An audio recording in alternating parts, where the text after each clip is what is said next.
The north is cold and full of whispers. The mountain was on his back. 8 feet of him lay in the raked sawdust of the Red Keep's throne room, bleeding from a dozen shallow cuts that should have been nothing and were not nothing, because the spear that had made them was not a clean weapon. Gregor Clegane had killed men the way other men moved furniture, casually, without pause, without the inconvenience of remembering it afterward. He had been doing it since he was 12 years old. He had fought at 100 tournaments and a dozen wars, and he had never, in all of it, been on his back like this. He was on his back, now. Oberyn Martell stood 4 feet away and did not close the distance. 24 years. That was the number. 24 years since a maester knocked on a door in Sunspear and handed him a letter. And he read it, and read it again, and understood in the gap between one heartbeat and the next that his sister and her children were dead, and that the men who did it were going to be decorated for it. 24 years of studying poisons in Essos, of picking fights in the fighting pits of Meereen, of building a reputation so deliberately terrifying that lords moved their families to the other side of the table when he sat down. 24 years had compressed themselves, in the space of this afternoon, into a man bleeding in the sawdust in front of him. Every instinct Oberyn possessed told him to close that distance, to stand over Gregor Clegane, to put his face within an inch of that ruined face and demand the words personally, demand to see the recognition in those eyes when the name Elia left those lips. He had imagined it that way for 2 decades. That proximity, that intimacy of ending. He did not move. He had rehearsed this too. In the quiet of Sunspear at night, when the fantasy ran forward and he let himself follow it all the way to the end, he had always eventually asked himself, and then what? He had imagined standing over the body, and he had imagined walking out of the room, and he had never quite been able to make both of those things happen in the same version of the story. Step too close, and something goes wrong. Something always goes wrong when a man lets 24 years of wanting drive a single moment. So Oberyn planted the butt of his spear in the stone floor. He leaned his weight onto the shaft, and from 4 feet of ashwood distance, he drove the poisoned tip down into the base of Gregor Clegane's throat, felt the cartilage give with a crunch that traveled up the wood and into his palms, and pressed. Gregor's hands came up. They were the largest hands in Westeros. They found the spear shaft and gripped it, and they could do nothing. Nothing, because the point was already through.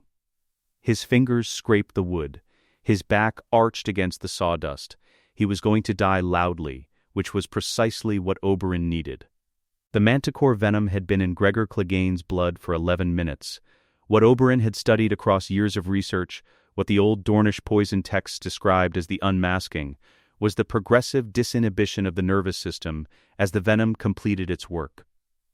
The mechanisms that kept a person's truths locked behind their teeth: self-interest, social training.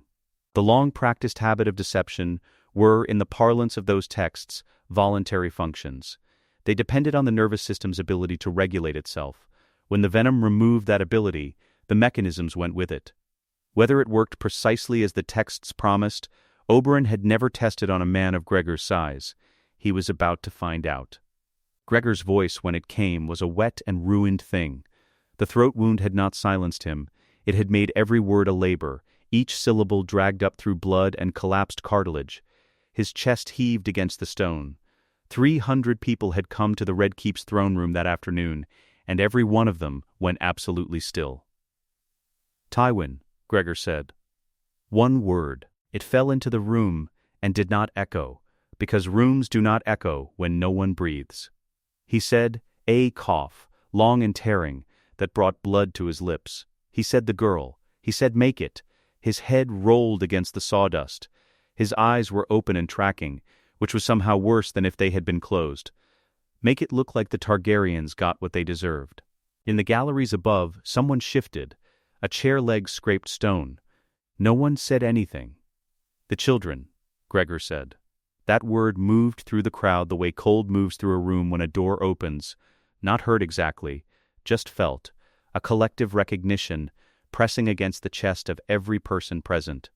300 men and women processed the same fact at the same instant. And the weight of it was visible in the way they stopped moving, the way they stopped being an audience, and became, instead, witnesses. The boy. Lord Tywin. He did not finish the sentence. He did not need to. His chest rose once more, and then it didn't, and Gregor Clegane was dead, and the throne room of the Red Keep held his last words the way a cup holds water, full to the edges. Nothing spilling, nothing going anywhere. Oberyn Martell stepped back from the body. He did not look down at it. He looked up. Tywin Lannister stood at the gallery, railing in the particular stillness of a man who has chosen not to react, because reacting would confirm there was something to react to. He was 58 years old. He had administered the Seven Kingdoms for 20 years, without once being outmaneuvered in a room he controlled. He had sent armies into the field and signed the orders that ended dynasties and reviewed the ravens that told him what the realm was doing before the realm knew it was doing it. He had built House Lannister into something that was less a family than a fact of nature. The way winter was a fact, the way debt was a fact, inescapable and enormous and always collecting interest. He had never been surprised. 4 seconds passed. For the people standing in that gallery, Cersei on his left, the Master of Whisperers 2 places further down, a row of lords who had come to watch history and had gotten considerably more of it than they intended. Those 4 seconds were the most frightening thing they had ever seen. Not Gregor's confession, not the blood in the sawdust. Tywin Lannister needing 4 full seconds. Then, his face closed. Whatever had moved across it went back behind it. He looked down at the floor of the throne room. He looked at the spear still standing upright in the dead man's throat, still trembling faintly from the last of its momentum. He looked at the lean, sand-dark figure standing 4 feet away from the body with blood drying on his forearm. He calculated.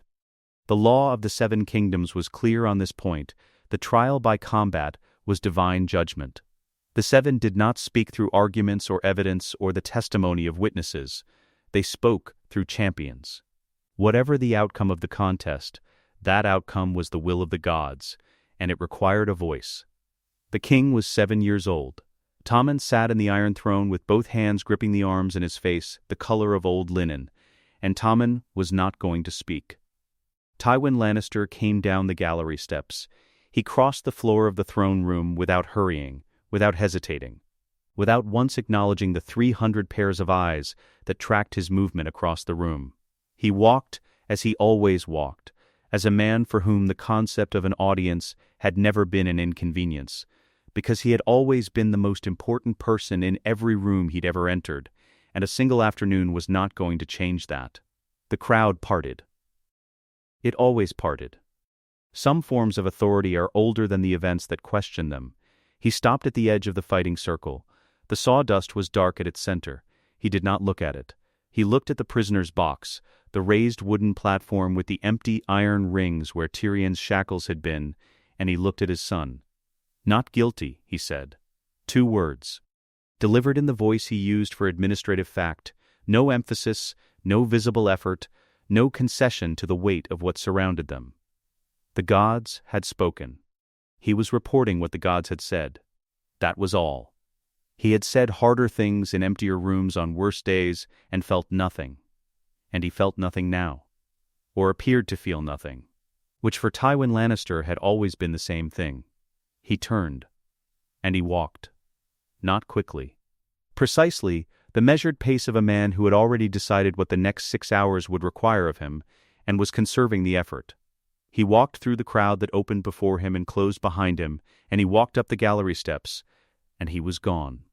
And the space where he had been was full of a silence that would take days to empty. No one moved for a long moment after. Tyrion Lannister had not stood up. He was still on his knees in the prisoner's box, which was where a guard had left him after removing the shackles, and the shackles were gone, but he had not registered their removal. He had not registered much of anything in the last 2 minutes, except the quality of the air, which had changed, which had the specific charge of something irrevocable having just happened. He was alive.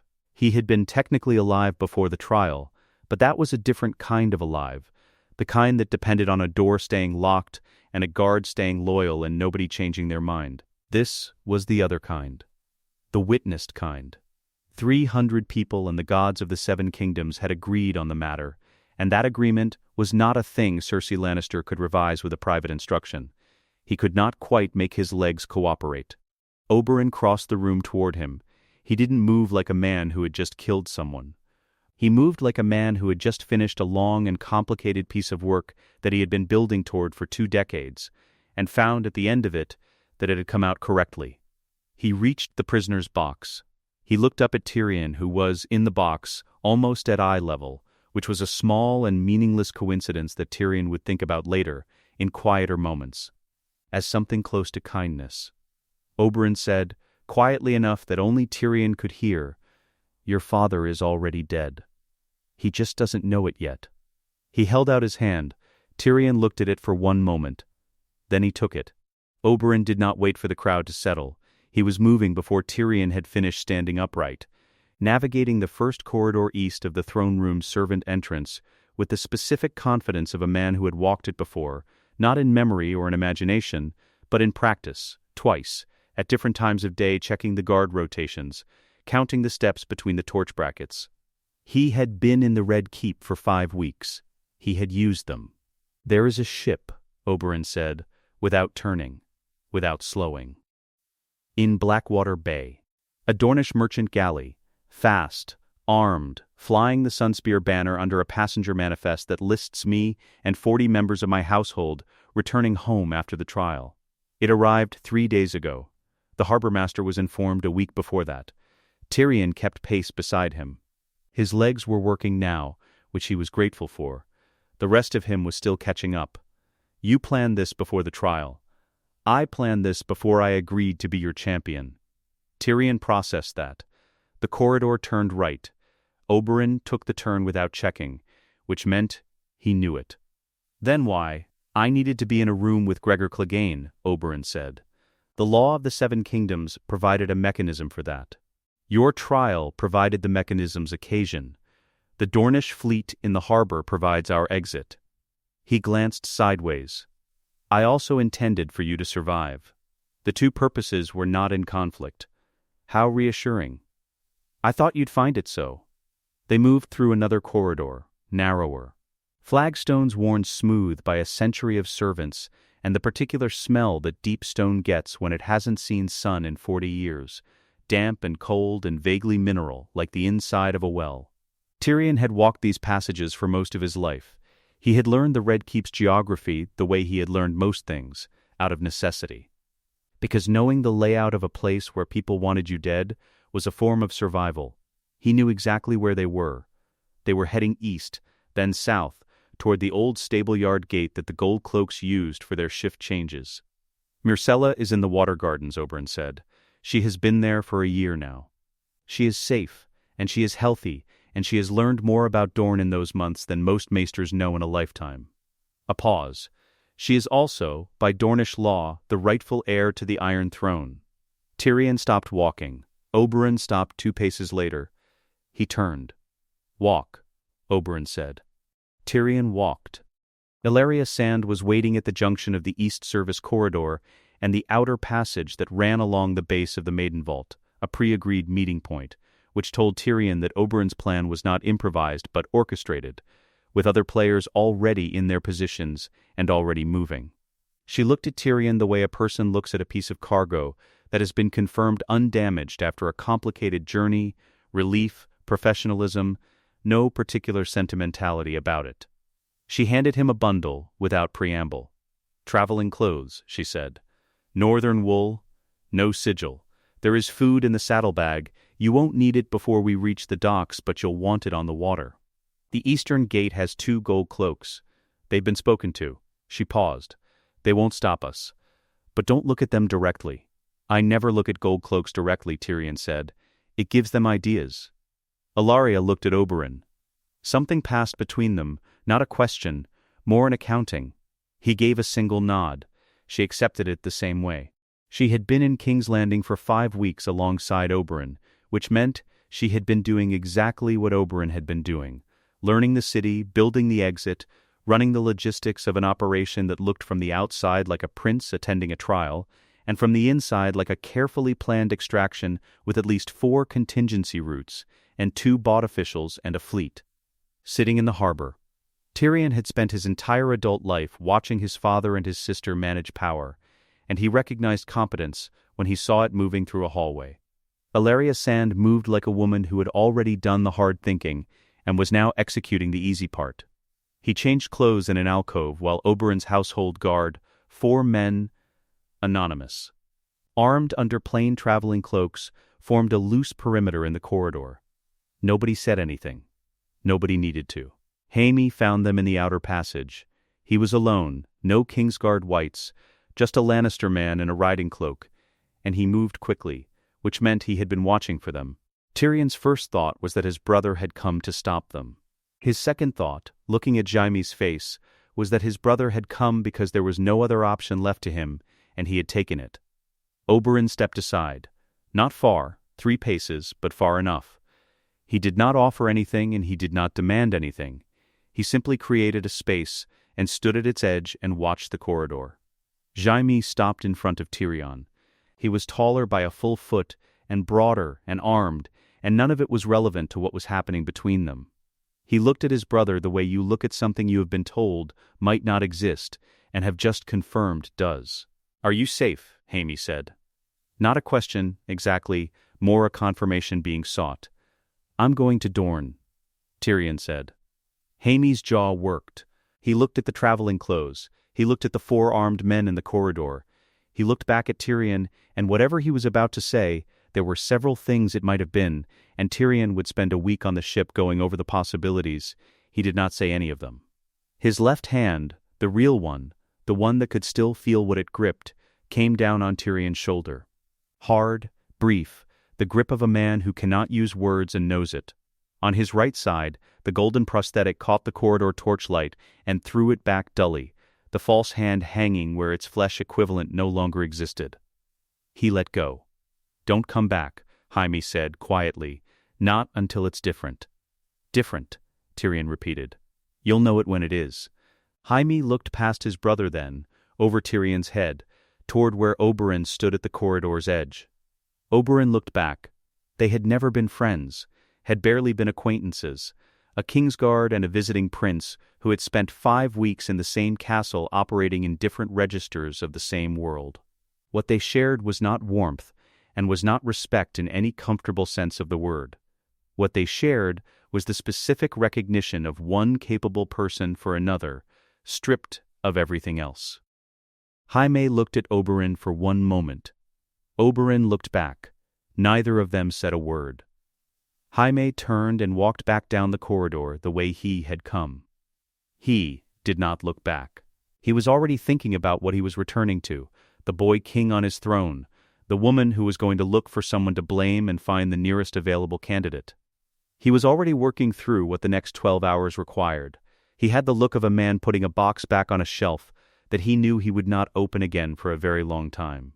Tyrion watched him go until the corridor turned and swallowed him. "Right," Tyrion said. "Yes," Oberyn said. They walked. The eastern gate opened onto a service road that ran along the base of the hill below the Red Keep, and the service road led, through a series of turns that Elia navigated without consulting anyone, to a dock on the southern bank of Blackwater Bay, where 2 longboats sat low in the water with 4 Dornish oarsmen who had been waiting for an hour and showed no signs of impatience. Tyrion stepped into the boat. The smell hit first. Salt and fish and the particular organic rot of a working harbor, the smell of a city's relationship with the water that it used for everything and valued for nothing. He had smelled this smell his entire life, from above, from windows and balconies, and the upper walls of the Red Keep where the wind brought it up from the bay. Smelling it at water level was different. Everything was louder at water level. The gulls were louder. The oarlocks were louder. The water against the hull made a sound that wasn't frightening exactly, but was final. The sound of something beginning that couldn't easily be stopped. The oarsmen pulled. The dock shrank. The southern wall of the Red Keep rose above the shore on its hill. And the city spread out on either side of it, the tanner's district with its particular smell distinct even from here, the merchant quarter with its loaded wagons, the alleyways where the city's business ran below the surface of what lords ever bothered to notice. King's Landing. He had been born, effectively, in that hill. He had grown up in its shadow and done his best thinking in its shadow and been condemned to death in its largest room. And none of it had ever been his. They reached the fleet. 3 fast galleys, Dornish flagged, riding high in the water, light cargo, light crew, built for speed rather than hauling.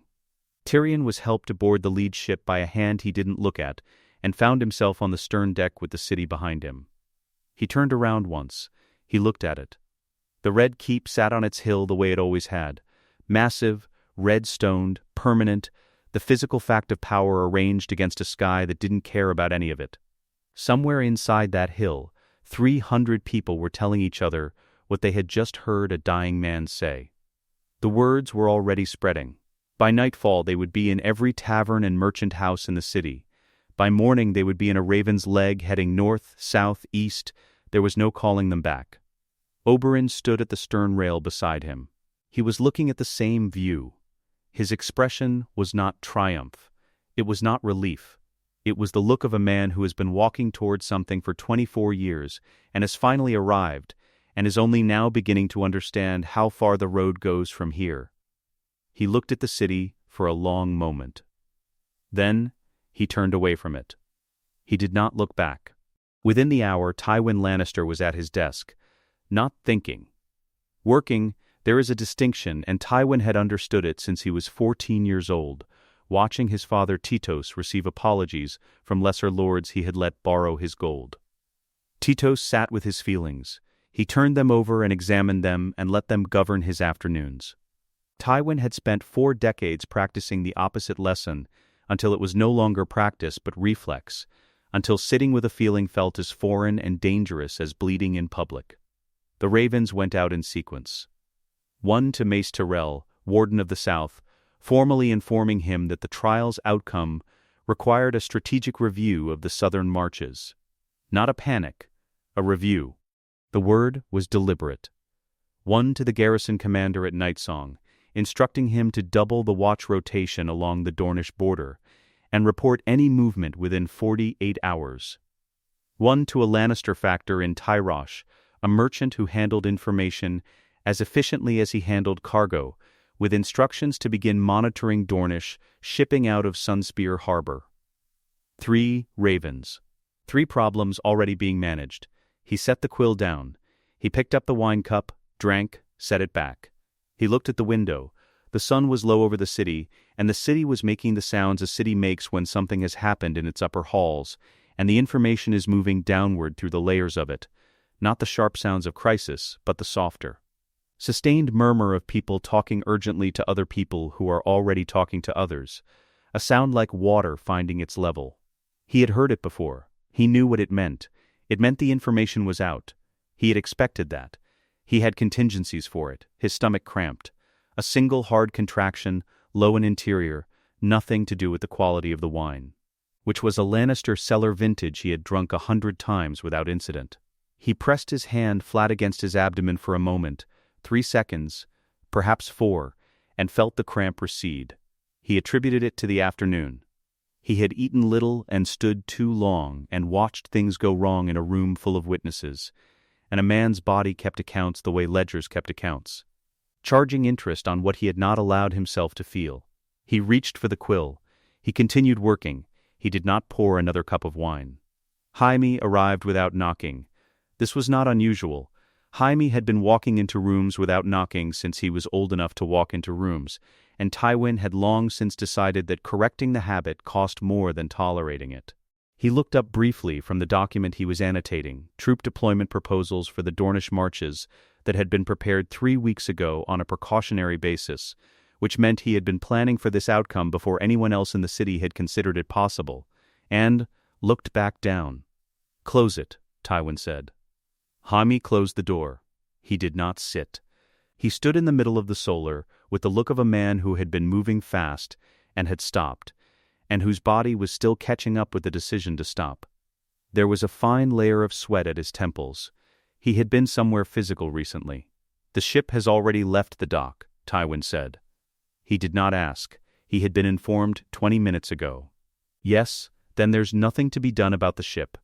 He turned a page. Sit down. Jaime sat. He looked at his father across the desk, at the documents, the ravens, the annotated proposals, the cup of wine set half an inch to the right of where it had been when he'd entered, which meant Tywin had moved it and not moved it back. Which meant something had briefly disrupted his father's tidiness and been corrected. Jaime filed this the way he filed everything his father did, without showing he'd noticed. You're going to let them leave, Jaime said.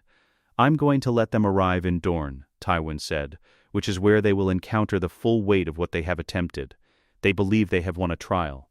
What they have won is a legal precedent that I will spend the next 6 months dismantling, and a dead champion, and a political conversation that will burn itself out before spring.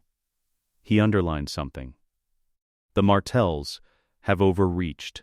They have a ship and an acquitted dwarf and a confession that cannot be entered into any court of law in the Seven Kingdoms without a direct accusation and a trial, neither of which will happen while the Crown controls the courts. The confession was heard by 300 people. People hear things every day. What they do with what they hear depends on who is governing them and what alternatives they are offered. He set the quill down. He looked at Jaime directly, which he did rarely and only when he meant it. The Martells will return to Dorne. They will make noise. Cersei will want to respond to the noise immediately, which I will prevent. We will allow the situation to stabilize. The confession becomes, in time, a rumor, not because it wasn't heard, but because rumors require cultivation to survive, and we will not cultivate it. Jaime was quiet for a moment.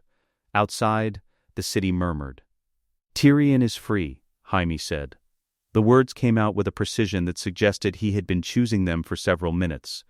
Tyrion is in Dornish custody, Tywin said, which is its own form of consequence. That's not what I meant. Tywin picked up the quill again.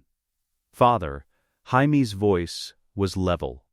He had learned that from somewhere, not from Tywin, who spoke level all the time, but from the specific effort of a man who is feeling something large and has decided that keeping his voice even is the only form of control available to him. The gods declared him innocent. In your throne room, in front of everyone. Does that? He stopped. He reconsidered. He tried again. Does that change anything? Tywin annotated a troop number on the document in front of him. He changed it from 600 to 800. He considered the change, decided it was correct, and moved to the next column. The Tyrells will need managing, he said. Mace will want reassurances that the Southern Alliance holds. His mother will want something more substantial than reassurances, which means she will need to be offered a specific benefit, not a general promise. I've been considering the Stormlands governorship as a Tyrell concession. It costs us little and gives Olenna something to point to. He paused. After the present situation is resolved, I'll want your assessment of the Kingsguard's southern deployment capacity. If the marches require reinforcement, it should come from existing assets rather than a new muster. The Solar was quiet for a moment. Jaime looked at his father. He looked at the top of his father's head, the gray hair, close cropped, immaculate, unchanged in 20 years. And he heard, in the specific quality of what Tywin had not said, everything that Tywin would never say. He heard it the way you hear an empty room, not by what's in it, but by what the absence of sound tells you about the size of the space. He thought about Tyrion on a ship, moving south across Blackwater Bay, alive. He said nothing else. Cersei did not knock either, but where Jaime's entrance had the quality of a man moving through a space he knew, Cersei's had the quality of a woman who had been held in place by obligation for 2 hours and had finally been released. "What are we doing?" she said. Not a question, a demand for a report. Tywin set down his quill. He looked at his daughter. She was in full court dress, she had been in court, she had sat in that gallery and watched and not spoken, which for Cersei constituted a form of extraordinary restraint, and the restraint was visibly finished. Her face had the particular arrangement of features that Tywin had learned to read 30 years ago, the forward set of the jaw. The specific brightness of the eyes that was not excitement but something adjacent to it, the controlled quality of her breathing that indicated she was managing something large and managing it imperfectly. "We are doing what needs to be done," Tywin said. "Which does not include an invasion of Dorne. Myrcella is in Dorne. Myrcella is in the Water Gardens where she has been for some months, where she is in better health and more physical safety than she would be in King's Landing. She is not a hostage, she is a political arrangement that has become considerably more complicated this afternoon. They will crown her." The words came out with a precision that suggested Cersei had been thinking about this for the past 2 hours, and had arrived at it through the same chain of reasoning that Tywin had arrived at 3 days ago. He gave her credit for the analysis. He gave her no credit for what she intended to do with it. "They might," Tywin said. "Then, we need to move before. We need to do nothing before anything. We need to think, which is what I am doing, and what you are currently preventing me from doing."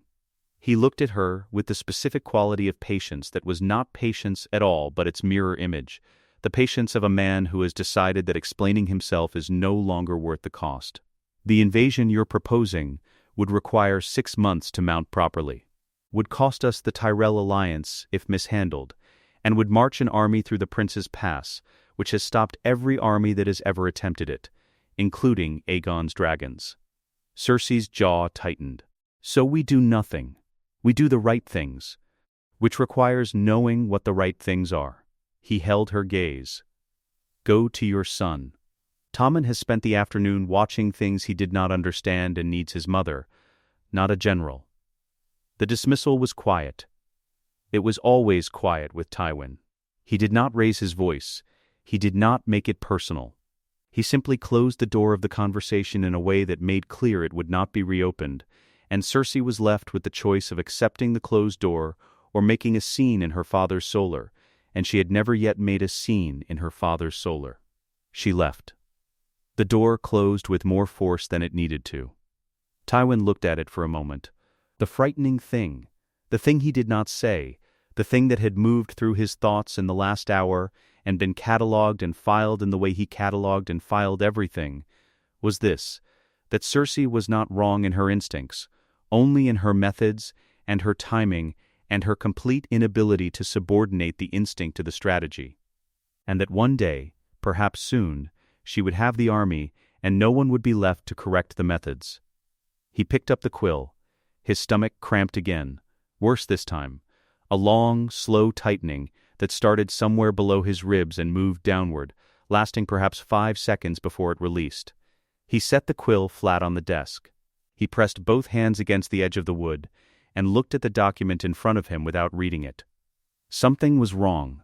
Not political, not strategic, physical, interior, specific, belonging to the category of sensations his body had learned over 58 years to report accurately, and which had, this afternoon, twice now reported something unfamiliar.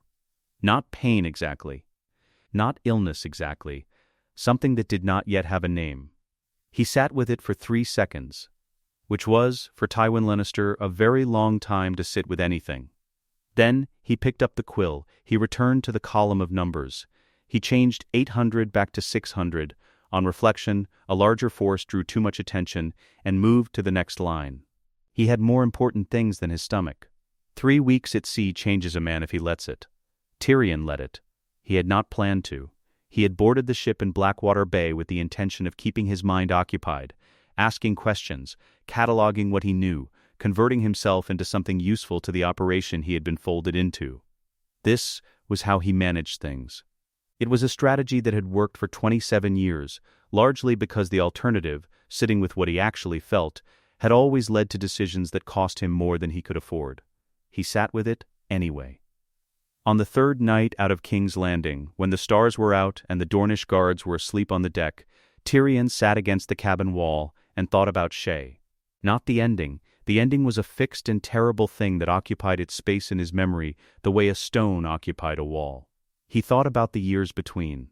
The girl who had come to his tent in the camp followers' line before the Black Water, and stayed without being asked, and gone without warning, and come back without explanation, and who had believed, or said she believed, or performed belief with a precision Tyrion had chosen to accept, because what she was performing was what he needed. He thought about that. He thought about Tywin's face when he said not guilty, and what was behind the voice, and what would never be said. Then he went and found Oberyn at the bow and asked him to explain Dornish water rights law, and Oberyn, who appeared to understand, without being told what Tyrion was doing and why, explained it for 3 hours, which carried them to dawn. 20 more days like that. Dornish inheritance law. The history of Nymeria's crossing, 10,000 ships sailing across the summer sea, burned on Dornish shores when they arrived, so that her people could not go back, could only go forward, could only become what they were going to be, in a land that did not yet know their names. The political geography of the Marches, the Boneway, the Prince's Pass, the structure of Doran's household, what Doran knew, what he didn't, what he had spent 24 years suspecting without confirmation. By the time the Dornish coast rose over the horizon, Tyrion knew more about Dorne than he had known about the Westerlands 6 months ago. He had grown up in the Westerlands. He was on deck when the Cape came round. He stayed on deck. The coast arrived in sections. First the color, ochre and rust and pale gold that the morning sun made almost white, nothing like the gray-green shores of his childhood. Then the smell, dry heat and orange blossom, and something carried on the wind that had no northern equivalent, pleasant and edged at once. Then the sound. The Dornish sea was calmer than the Blackwater Channel, and the birds riding the thermals off the cliffs were not gulls, but something darker, more patient, circling the heated stone with no visible hurry. He stood at the rail without speaking, which was unusual enough for Tyrion Lannister that Ellaria stopped behind him. "First time," she said. "I read about it," Tyrion said. "Extensively, everyone does." She watched the coast pass. "It's nothing like the reading." "No," he agreed. "It isn't." The water gardens sat 3 miles inland in a valley that had been persuaded, through centuries of channeled water and deliberate will, to be something other than desert. Pink marble, the specific pink of early morning light on pale stone, and the fountains threw the sun everywhere, so that the color was constant and changing at once. Orange trees in rows, heavy with fruit, the smell of water in a dry place, which is its own particular luxury. The smell of effort decided to be worthwhile. Children played in the fountain pools, not servant children segregated from noble children, all of them together, soaked and indiscriminate, with no visible hierarchy organizing who splashed whom. A girl in expensive silks threw water at a boy in plain linen, and he threw it back. And neither of them managed it the way children manage things when rank is present. Rank was not present. It had been set aside somewhere, like shoes left at a door. The Red Keep had gardens. They were immaculate and ranked and told you at every point exactly who held authority over them. The water gardens told you nothing about authority. They looked like a place that had no interest in demonstrating anything. Tyrion understood, with the intelligence of a man who had spent his life in the company of power, that this was itself a demonstration. You built a place like this when the proving was behind you. Oberyn Martell had built a home that looked like he had nothing to prove, because in Dorne, he didn't. Oberyn Martell sat by the largest fountain in a chair built to accommodate his gout without advertising it, wide, cushioned, angled so that he could see both the garden approach and the east wing simultaneously. He had been watching them since they entered the gate, which meant he had known they were coming for longer than their arrival at the dock would account for. He had his own network, his own ravens, his own information moving through the channels that slow and patient men build over decades. He was heavier than Oberyn and 10 years older, and carried himself with the stillness of a man whose body had become a source of chronic pain that he had decided to govern rather than acknowledge. His face was Oberyn's face with 20 years of patience added, the same dark eyes, the same bone structure, but all the speed removed and replaced with something that didn't telegraph itself. He looked at his brother first. Something crossed his face that was not quite relief and not quite joy, but older than both. The specific expression of a man who has been managing a piece of terrible knowledge and has just received word that the worst version of it did not occur. "Brother," Doran said. "I'm alive," Oberyn said. "I thought you'd want to know." Doran said nothing for a moment. His hands, resting on the chair arms, relaxed by a degree that was visible only to someone looking for it. Then he looked at Tyrion. "My lord of Casterly Rock," Doran said. "Dorne welcomes you." The phrase dropped into the afternoon with a weight that the afternoon had not had before it arrived. Tyrion had been addressed in 1,000 registers. Imp, dwarf, Lord Tyrion. Tyrion when someone wanted to be pointed about it, briefly and provisionally hand.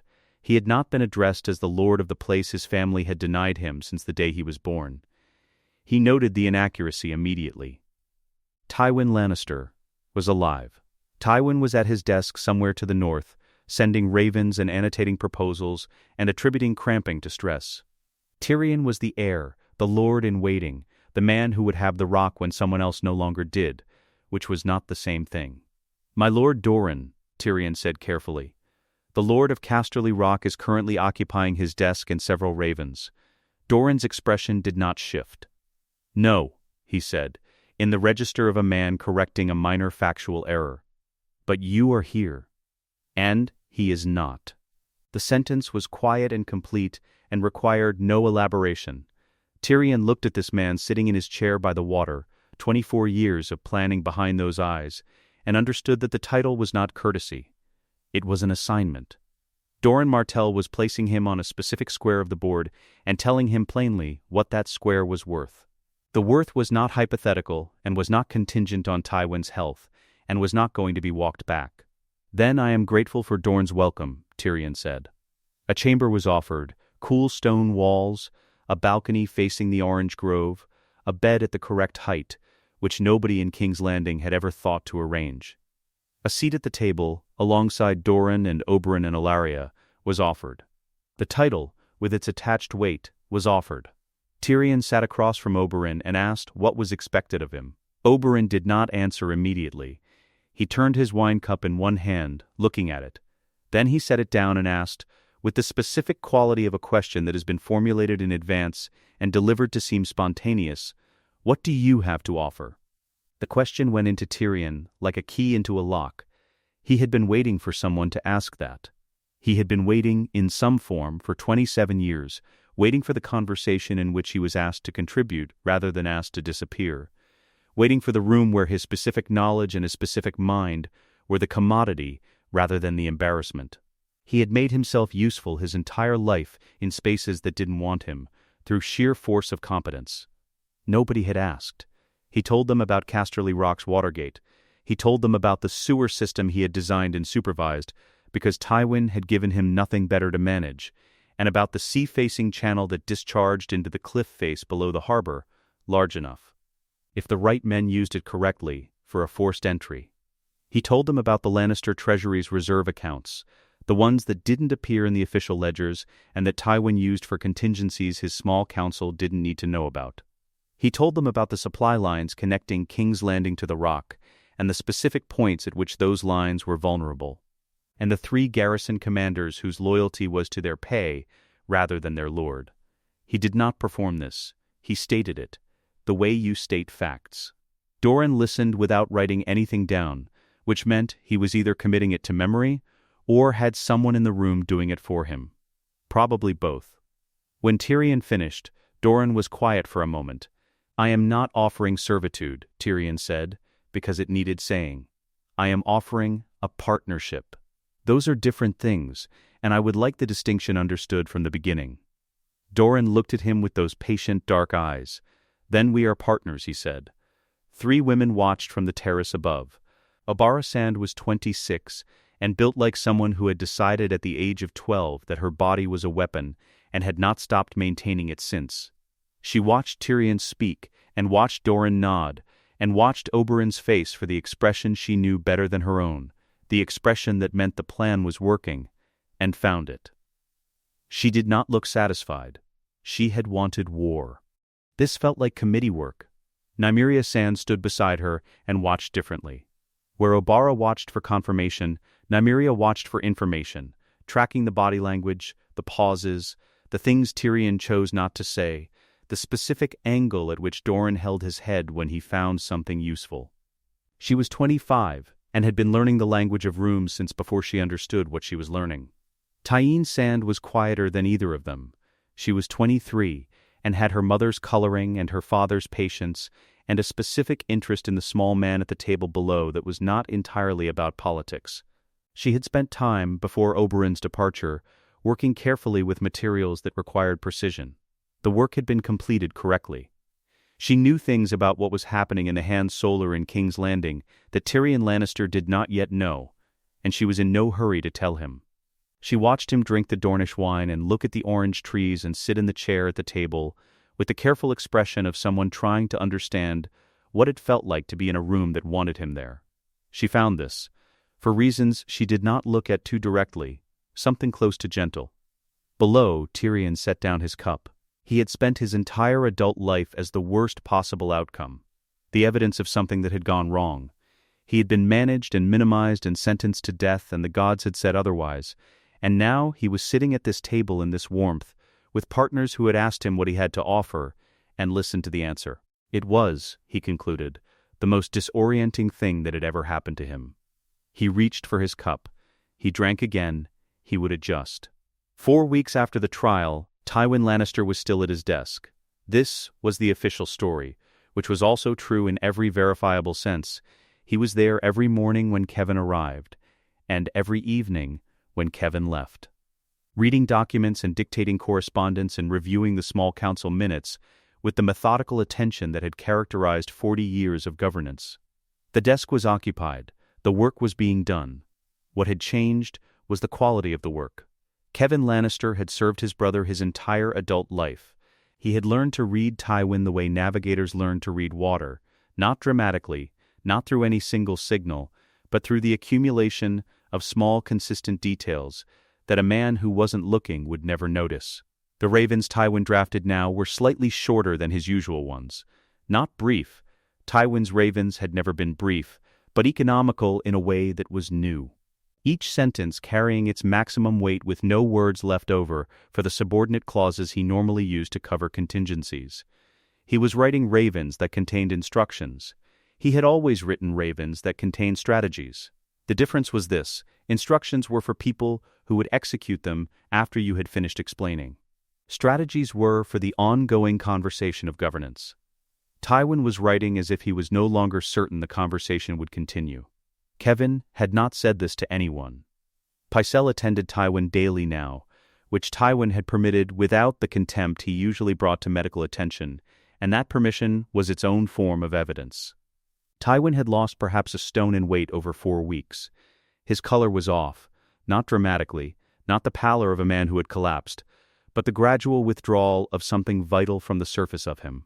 The look of a person whose body is spending itself on something interior that it has not disclosed. He still stood when he greeted visitors. The effort was no longer entirely invisible. He had not said the word poison to anyone. He was not ready to say it. Saying it made it real, and making it real made it an event that had occurred. And an event that had occurred required an explanation of how it had occurred, and following that explanation to its logical conclusion required admitting something about the afternoon in the throne room that Tywin Lannister was not yet willing to admit about himself.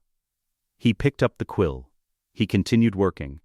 Cersei had been waiting 5 weeks for her father to do something about Dorne, and 5 weeks was 3 weeks longer than she had intended to wait. She convened the small council on a Tuesday morning without informing Tywin in advance, which was the kind of thing she had not previously done, which was precisely the kind of thing that was now possible. Kevin was present. Myrcella was present. The master of ships, a Tyrell placement whose name she could never remember correctly, was present. The chair at the head of the table was empty, which was the chair Tywin usually occupied, which Cersei occupied instead and found it fit correctly. "Dorne has crowned my daughter," she said. "I want to know why we are still having conversations about it, rather than correcting it." Kevin looked at his hands. This was the look he used when he was preparing to say something he had already said, and that had already not worked. "Because the situation requires precision rather than speed," he said. "The Prince's Pass.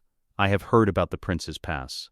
Then you have heard that any force we send through it will arrive in Dorne having lost a third of its strength to terrain, and another third to, I have heard," Cersei said, "that the prince of a kingdom with 20,000 spears has declared himself capable of installing my daughter as a rival queen, has placed my treacherous, murderous brother, who killed the crown's champion and then fled south laughing, at her right hand, and that the response of this council has been to write letters. She looked at Kevin steadily. I am not interested in writing more letters. Kevin's jaw was set. What you're describing is a war. A war that requires a general and an army, both of which we have. She looked around the table. Lord Commander Lannister is unavailable for command in the field. Who leads the vanguard? Nobody said anything, which was the answer she required. Sir Roland Clegane, she said. He has served the family since the Greyjoy Rebellion. He will take 12,000 men south through the Prince's Pass, recover my daughter, and remind the Martells what it costs to declare war on the Iron Throne. 12,000 men will not. 12,000 men will begin the work, Cersei said. The rest will follow when the pass is taken. She looked at Kevin for a long moment. I am not asking for your assessment of the operation. I am telling you that it is authorized, and that I expect it to begin within the week. Kevin looked at the empty chair at the head of the table. He said nothing else. The Lannister vanguard moved south on a Thursday, under the red and gold, with 12,000 men who had every reason to believe in what they were doing. These were not raw levies. Sir Roland Clegane had spent 3 days selecting his force from the available Lannister bannermen and come away with veterans, men who had fought at the Blackwater, who had marched through the Riverlands in the War of the Five Kings, who had beaten Stark cavalry and Tully infantry and Baratheon shock troops in engagements that were now part of the war's official history.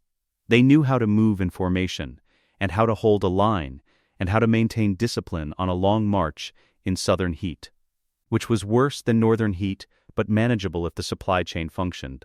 The supply chain was functioning. Cersei had seen to it personally, which meant it was genuinely functional rather than managed on paper, because Cersei understood logistics even when she didn't understand strategy. The wagons were loaded correctly, the water casks were full, the medical train was staffed. The army moved south with the particular confidence of a force that has been resourced appropriately and knows it. Sir Roland rode at the head of the column and watched the landscape change as they passed the Dornish marches, the green hills giving way to ochre stone, the air losing its moisture, the sun acquiring the specific directness of a southern latitude where there is no weather to diffuse it. He had never campaigned in Dorne. He had read about it extensively, the way any competent commander read about terrain he had not personally encountered. He had read about the pass. He looked at it on the 14th day, when the Red Mountains rose ahead of them like a wall, and he understood immediately that the reading had not captured the essential quality of the place. The Prince's Pass was a throat. Not a corridor, not a gorge, a throat.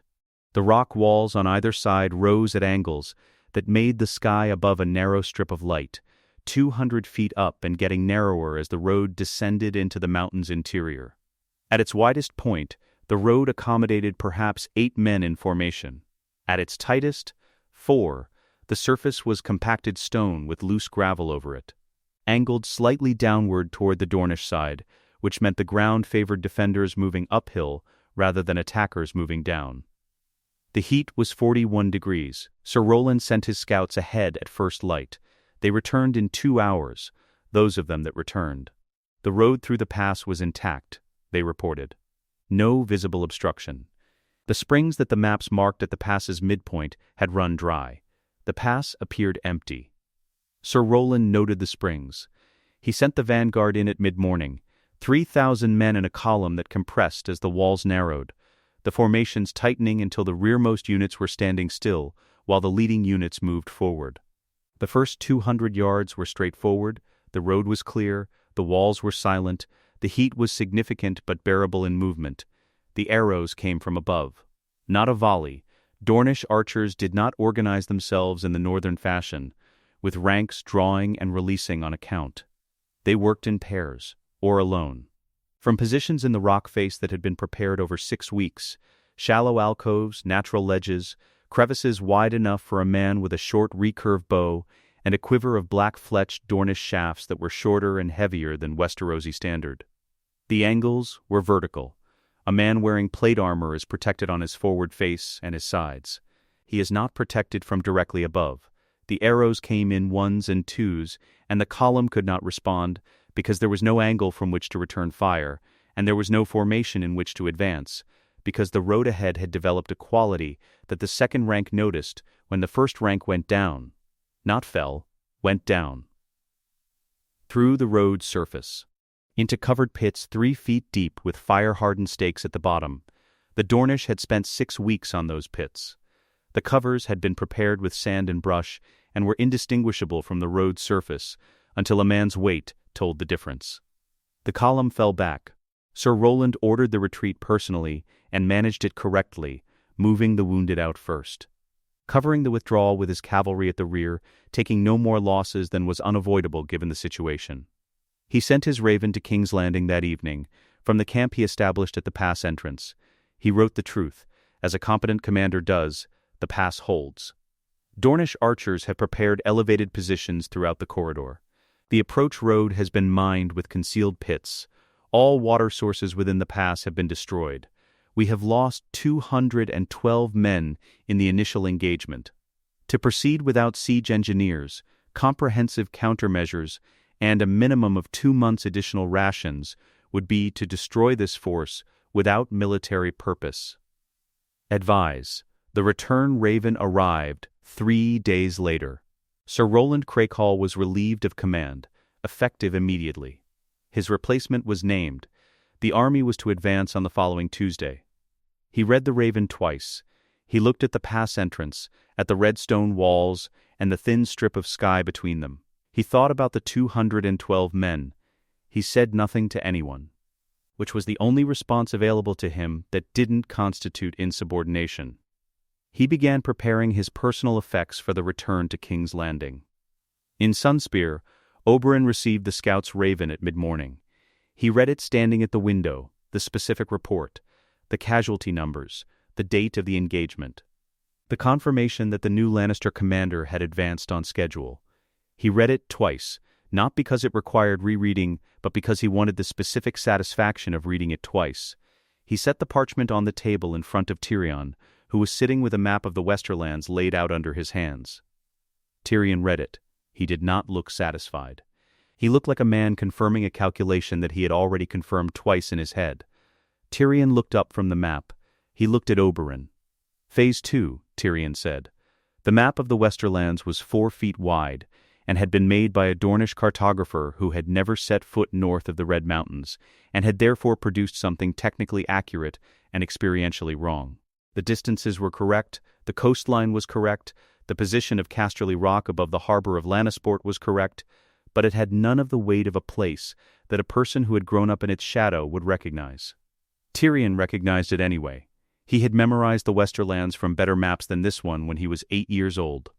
Out of the same obscure defiance that had made him memorize the sewer plans at 12, he stood at the table in Doran's war room and laid his finger on the Westerland coast and did not begin with the solution. He began with the problem, because the problem was the thing that made the solution comprehensible.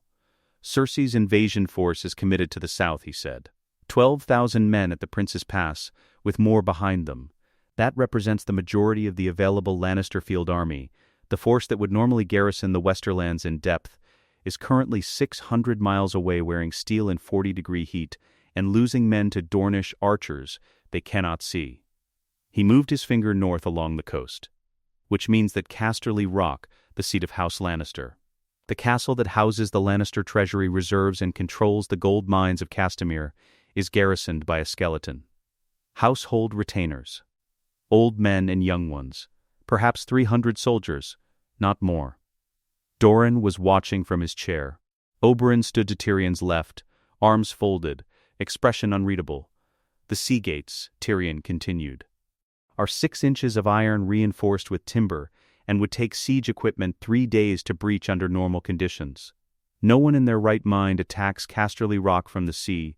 The harbor approach is covered by 3 ballistae on the eastern tower, and the sea gates themselves are the narrowest choke point on the Westerland coast. He paused. The sea gates are not how we enter. He moved his finger to the base of the cliff below the rock's harbor approach. When I was 12 years old, my father assigned me management of the rock's sewer expansion. He did this because it was the most degrading administrative task available, and he had been looking for an appropriate way to express his opinion of my presence at the family seat. Tyrion said this flatly, as a fact, with no particular color on it. I spent 4 years on that project. I know the system in its entirety, every channel, every junction, every access point, including the sea-facing discharge channel, which opens into the cliff face 12 feet below the harbor waterline at high tide and 4 feet above it at low. He looked at Oberyn. The channel is 5 feet in diameter. It was built for waste disposal. It connects, through 3 junctions, to the service corridors beneath the castle's lower levels. A pause. It is large enough for men. The room was quiet for a moment. He told me I was suited for drains, Tyrion said. He was right. Obara Sand had been standing at the back of the room with her arms crossed, and her expression carrying the particular weight of a person who has been politely present for longer than they intended.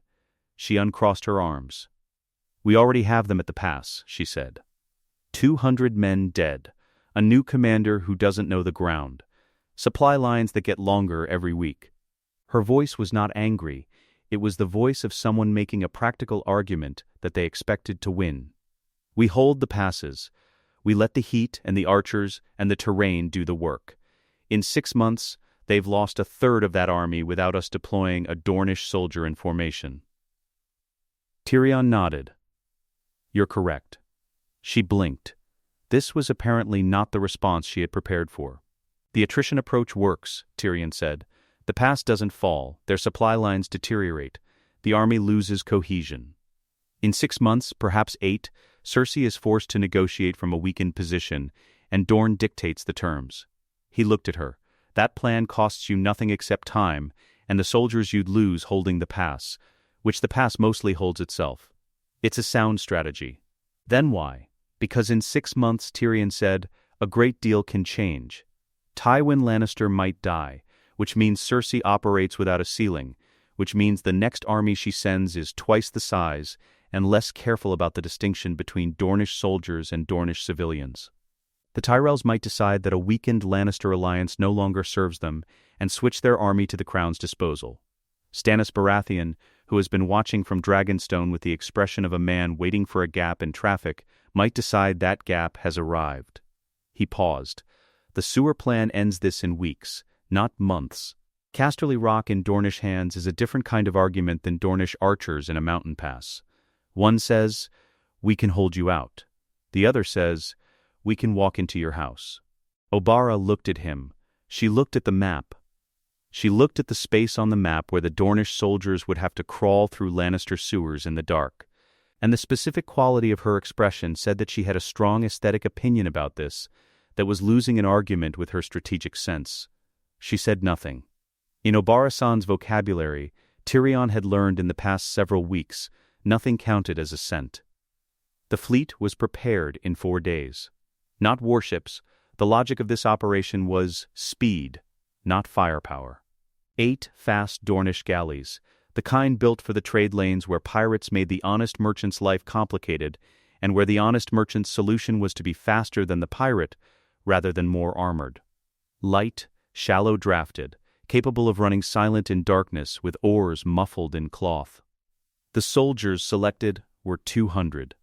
Chosen from the Dornish garrison on specific criteria, smaller than average, strong swimmers, comfortable in confined spaces, and the kind of men who do not panic when the ceiling is close and the smell is bad. It took 2 days to find them and 1 day to explain what they were being asked to do. None of them refused, which either spoke to Dornish courage or Dornish pragmatism. And Tyrion suspected both equally. He told Oberyn he was going on the 3rd day of preparation during the logistics review. Oberyn set down his quill. "No, yes, you are the hand of the Queen. You are the reason this operation is possible. You are also 4.5 feet tall, which means the sewer channel is significantly more comfortable for you than it is for anyone else. Which makes the argument about physical limitations difficult to apply. But I need to see it," Tyrion said. Oberyn looked at him. "I have been thinking about seeing it," Tyrion said, "since I was 12 years old. I designed the drainage system that we are about to use to take the castle.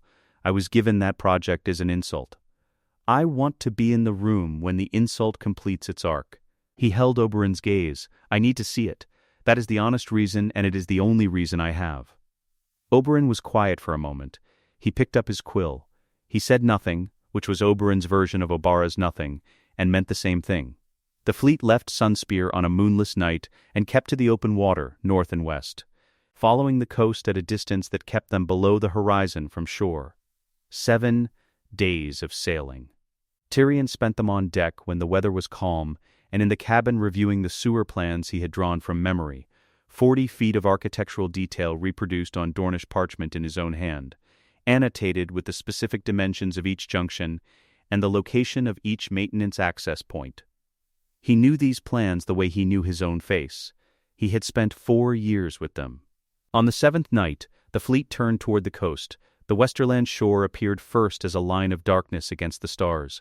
The cliffs below Casterly Rock, limestone and sheer, the harbor lights visible above them as a cluster of orange that meant the garrison was present and unaware. The fleet reduced to half-oars, then quarter-oars. Then the lead galley dropped its boat over the side with 8 Dornish soldiers and Tyrion and 2 torches shielded in cloth. They rowed to the cliff face in silence. The sewer gate was where he remembered it, a circular iron grate set into the limestone, 3 feet above the waterline at low tide, which it was. The iron had been replaced 4 times in 40 years. The current grate was 22 years old, and had accumulated marine growth on its lower third that made it look like part of the cliff face until you were close enough to smell the difference. Tyrion touched it. The iron was cold and slightly slimy and real. The grate came out in 4 minutes with the tools they had brought specifically for it. Tyrion went in first, because he had designed this channel and knew its geometry, and because the channel was 5 feet in diameter, and he did not require the ducking that everyone behind him would require for the first 100 yards. The smell was comprehensive and historical, the accumulated evidence of 40 years of a castle's biological existence, stone-cold and specific. And he breathed through his mouth and moved forward on the iron rungs built into the channel wall. He had built those rungs. Behind him, one by one, the Dornish soldiers followed. The torchlight moved with them, throwing shadows against the curved stone ceiling. The channel angled upward. He had built it at a grade to ensure flow. And the sound of the sea diminished behind them, and the sounds of the castle above began to filter down through the stone. The specific muffled quality of footsteps on flagstone. A distant voice. The kind of silence at 2 hours past midnight that meant a skeleton garrison was mostly sleeping. The first junction was where he had drawn it. The second was 30 feet beyond. At the third junction, the channel connected to the castle's service corridor through a hatch he had specified for maintenance access, and that no subsequent administrator of Casterly Rock had ever considered worth locking. The hatch opened outward. He pushed it. It opened. The fighting took 11 minutes. The garrison was 312. He had estimated 300. Which was close enough for military purposes, and they fought with the courage of men who understood they were defending their lord's seat, and the pragmatism of men who were 40 against 200 in corridors where superior numbers did not translate to superior force. The Dornish soldiers moved through the lower levels with the specific efficiency of people who had prepared for exactly this space. The Seagate mechanism was on the harbor side of the lower level, operated by a wheel that 3 men could turn together, and by the time the garrison's senior man-at-arms had organized a defense of the mechanism, the wheel was already moving. The sea gates opened. The fleet entered the harbor. By dawn, the Lannister household retainers who had surrendered were in the courtyard under guard, and the last of those who had not surrendered were accounted for, and Casterly Rock belonged to whoever was currently standing in it. Tyrion walked into the great hall alone. He had been here twice in his life, once at 7. For a family gathering that had required his presence and communicated his irrelevance through every aspect of its arrangement, and once at 19, for a meeting with Tywin that had lasted 4 minutes and ended with an instruction to return to his rooms. Both times he had stood in the doorway. He stood in the center now. The hall was large in the way that things built to demonstrate power are large, not to be useful but to make the people inside them feel correctly sized relative to the person who owned them. The ceiling was 40 feet. The table was 50 feet long, a single piece of Westerland oak that no tree currently living could have produced. The Lannister lion hung from every possible surface in gold and crimson, 8 of them on the long walls alone, the same lion that had been on every piece of clothing Tyrion had owned since birth, and that had never, not once, felt like it had anything to do with him. He walked to the table. He picked up a goblet from the setting nearest him, silver, with the lion embossed on the cup, the kind of object a Lannister household produced by the dozen. He looked at it. The weight of it was correct. The metal was good. It was exactly what it appeared to be. He set it back down. A Dornish soldier appeared at the hall entrance. "My lord, where do you want the banner raised?" Tyrion looked at the hall. He looked at the lion on the walls. He looked up, through the high windows, at the pale light of the early morning sky above the rock's highest tower, the tower that could be seen from Lannisport Harbor, from the hills above the town, from the road approaching the castle for the last 5 miles, the tower that told everyone within visual range who owned this place and what that ownership meant. "There," Tyrion said. He went to the water at night when he needed to think, which was a habit he had developed young and never examined closely enough to replace. The harbor at Sunspear was quiet after the 2nd hour of the morning, the trade vessels at their moorings, the fishing boats pulled up on the stone jetty, the water moving against the hull timber with the specific sound of salt water in a calm harbor, which was the sound of nothing requiring immediate attention. He had grown up with this sound. He had carried it in his memory through 30 years of travel, and returned to it every time he came home as to something that had waited with no impatience and no expectation, and was simply there. He stood at the end of the jetty, and looked at the dark, and thought about what he had built. Tyrion at the war table, describing the sewer system with the flat precision of a man converting a humiliation into a weapon. Myrcella with orange blossoms on her head, and the specific stillness of a child who had decided to be something larger than she had been assigned. Doran by his fountain, 24 years of patience finally finding an outlet wide enough to drain through. The Lannister army at the Prince's Pass, losing men to terrain and weather and archers who were not there when they looked for them. All of it moving. All of it working. He was a student of history, which meant he was a student of how things that were working stopped working. Dorne was a position, not a solution. The position was excellent, perhaps the strongest Dorne had held in a generation. But positions held until they didn't, and the factors that ended them were rarely the ones you'd watched most carefully. The Lannisters were bleeding. Cersei was making decisions that a more rational commander would not make. Tywin was doing something that Oberyn did not know with certainty, but suspected with the specific confidence of a man who had mixed the substance himself and knew its timeline. The immediate threat was controlled. The wheel kept turning. He had spent 24 years building toward one reckoning, and the reckoning had happened, and it was everything he had intended. And the thing he had not anticipated was the particular quality of the morning after, the way the world did not stop for what you had accomplished, the way the next problem was already on the horizon before the last one had finished falling. Elia's murderers were dead or dying. The family that had sheltered them was breaking. And the throne, the source, the origin, the thing that Tywin had used Lannister gold to purchase and Lannister swords to hold, was still there, occupied by a child who was occupied by his mother. He needed something that made the position unassailable, something that changed the calculations so fundamentally that the wheels turning worked for Dorne rather than against it. He needed dragons. Not the metaphor, the specific, living, fire-breathing fact of them. Somewhere east of the Narrow Sea, in a city that was half liberated and half on fire depending on which week you consulted, a woman was managing an empire with 3 dragons and a council she trusted insufficiently. He had been following the reports for 2 years. He had a clear picture of her situation, her capabilities, and the specific quality of her character, which was the thing that mattered most. Elia had been Rhaegar's wife. Rhaegar was Daenerys' brother. The connection was not distant or abstract, it was familial, sealed by a marriage that had cost Elia her life, and cost the Targaryens their dynasty, and cost the realm 20 years of Lannister governance. Reconnecting Dorne to the Targaryen line was not a political maneuver, it was a restoration. It was putting something back that Tywin had broken, using the only piece of it that remained. He needed to send her something she would believe. Doran disagreed with the choice of messenger. They sat across from each other in the early morning, before the household was awake, in the room off the east colonnade where Doran preferred to have conversations that required privacy. His hands were on the chair arms.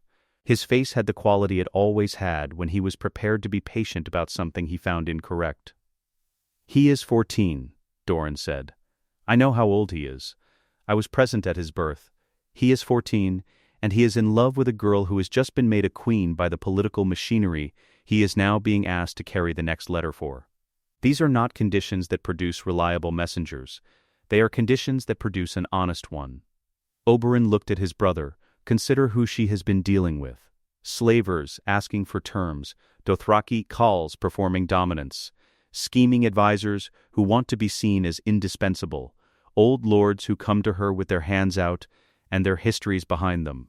He paused. "I want to send her a boy who is not asking for anything personal, a boy who is not old enough to have built a career out of managing her, a boy who represents something she has never been offered, the future, uncomplicated." Doran was quiet. "Harmon Uller travels with him," Oberyn said. "The Lord of the Hellholt carries the actual diplomatic substance, the maps, the troop assessments, the legal arguments, the detail of what we have achieved and what we propose. Trystane carries the letter." He leaned back. "Trystane is not the mechanism. He is the proof. He proves that what we are building is something that has children in it." Doran looked at his hands. He looked at the window, where the early light was beginning to distinguish the orange grove from the dark. "The letter," he said. "Show me the letter." Oberyn had written it 3 times before he was satisfied.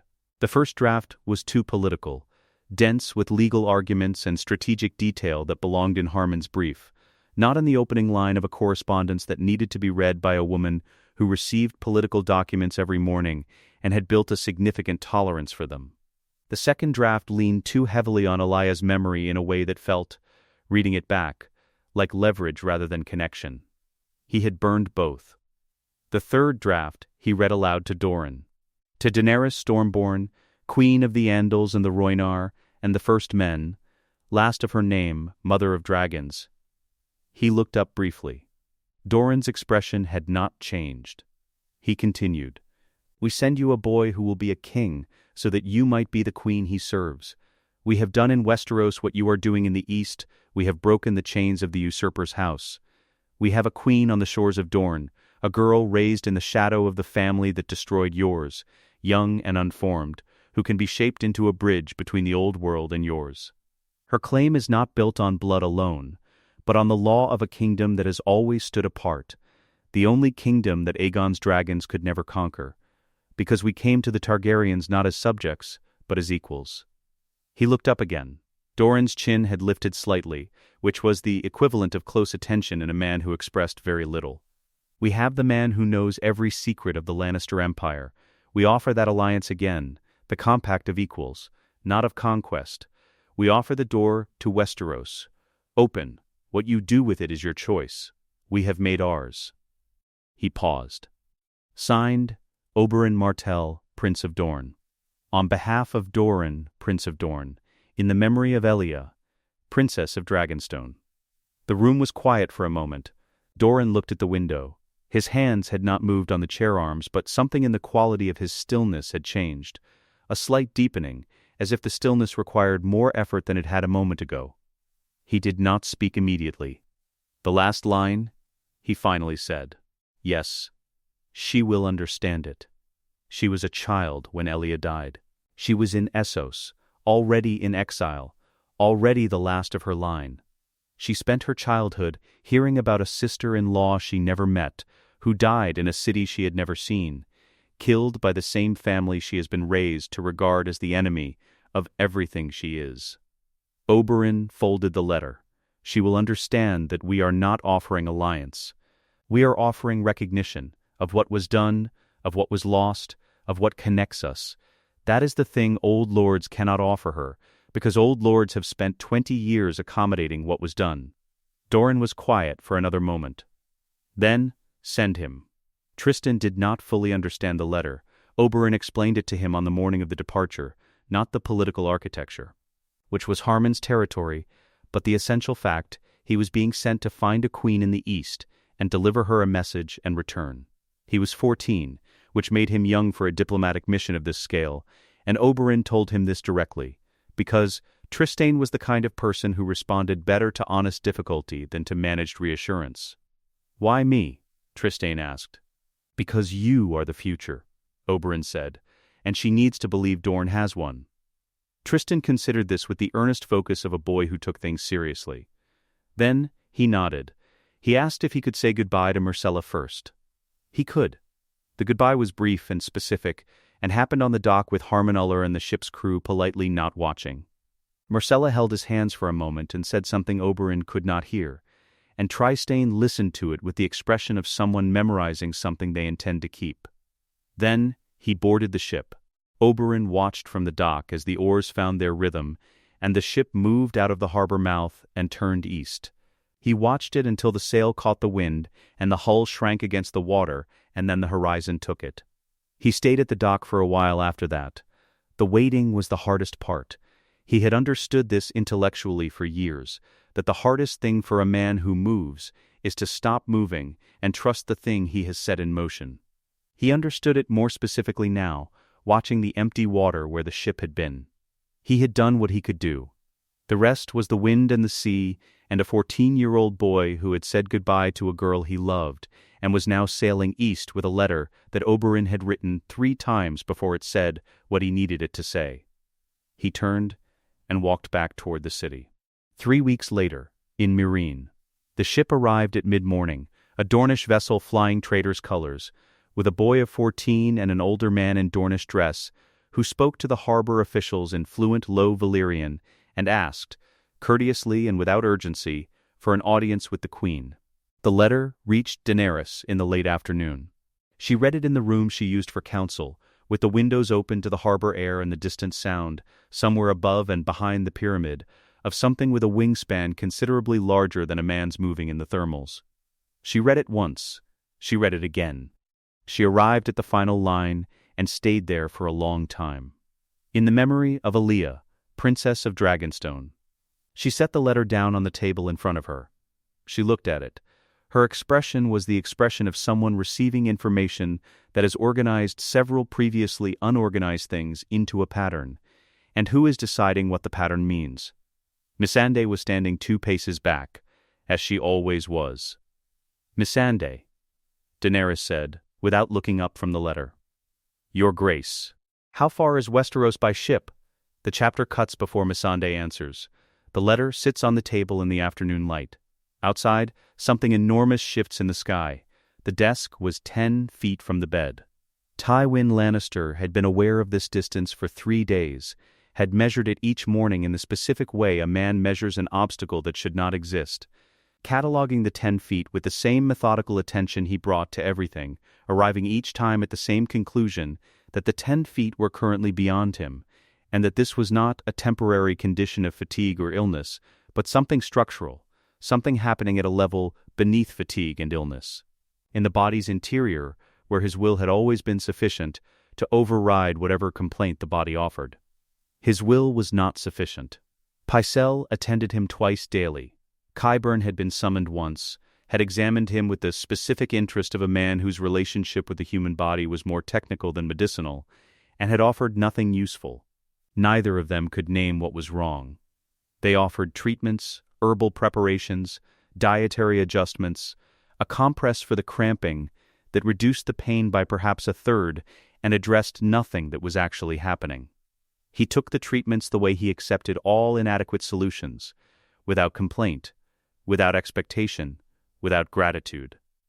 The cramping was constant now.